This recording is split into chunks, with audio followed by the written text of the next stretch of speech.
Part 5. Comrade, what is your visual bond today? In the realm of poor images, a paradoxical transformation unfolds. These low-quality, easily circulated images form a circuit that aligns with the original intentions of militant, essayistic, and experimental cinema.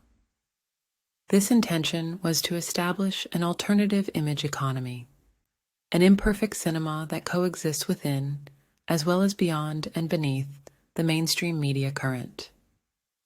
In the era of file sharing, even marginalized content finds a way to circulate and reconnect audiences scattered across the globe.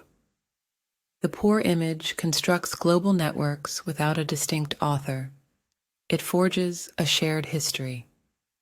It forges alliances as it travels, incites translation or misinterpretation, and fosters new publics and discussions.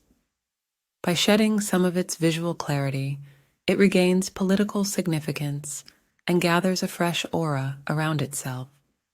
This aura no longer relies on the permanence of the original, but instead on the impermanence of the copy. It doesn't tether itself to a traditional public sphere regulated by nation-states or corporations, but hovers over transient and questionable data pools. It drifts away from cinema's vaults and finds a new home on ephemeral screens, woven together by the desires of scattered spectators. The circulation of poor images forms what Dziga Vertov once termed visual bonds. Vertov's vision was to connect the world's laborers through a communist visual language that could educate and organize its viewers. In a sense, this vision has materialized, mostly under the sway of a global information capitalism that unites its audience through shared excitement, emotional resonance, and anxiety.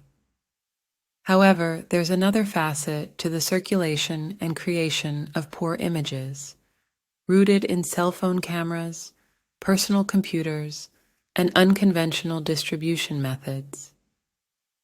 Their connections, such as collective editing, file sharing, and grassroots distribution circuits, reveal accidental and unpredictable links between creators worldwide while simultaneously building dispersed audiences. The circulation of poor images serves both capitalist media production lines and alternative audiovisual economies.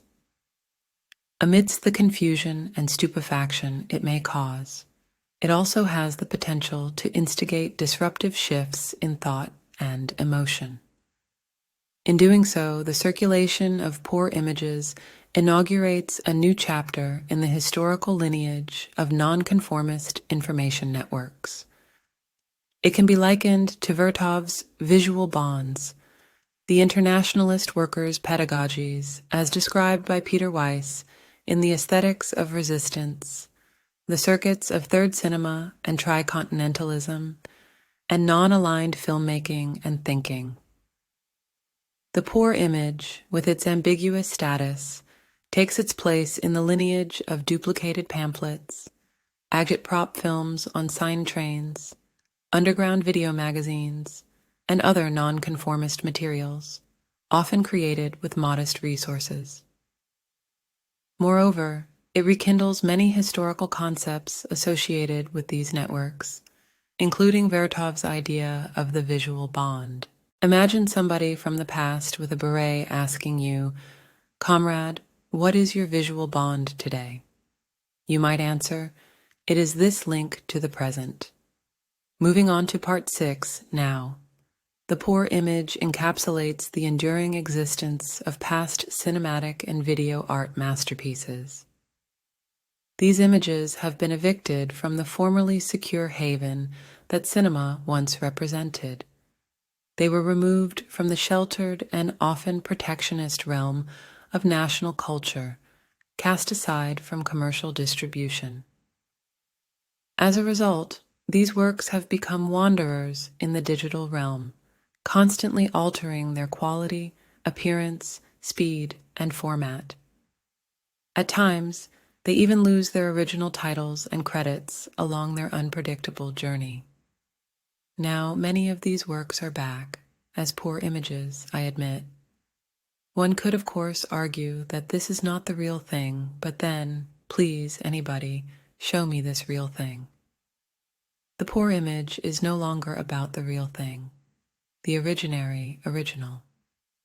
This is not just about its existence, but rather the way it truly exists. Through widespread distribution, digital scattering, and adaptable timelines. It involves resistance and claiming as much as it does compliance and misuse. In short, it is about reality.